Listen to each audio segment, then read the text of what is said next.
Welcome to today's video. In this tutorial, I'll show you how to add a sum total using a variable to total up values, such as the total quantity or total tax amount in your RTM report. Let's get started.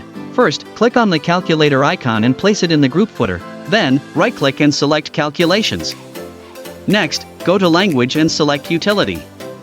To create a sum total calculation, drag the getAggregateValue function into the calculation area.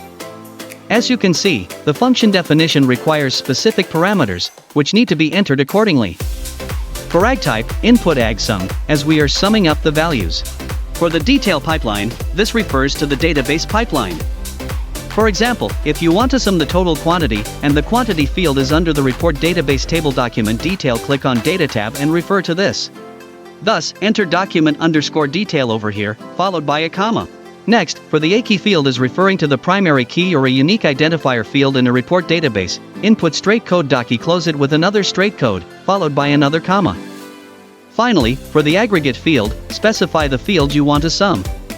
In this case, input straight code quantity and also close with straight code, as we want to sum up per quantity. If you want to sum up tax amount, you also able to key tax amount over here. Once everything is set, right-click and select Compile to check for errors and ensure accuracy. After all is done, press OK to save.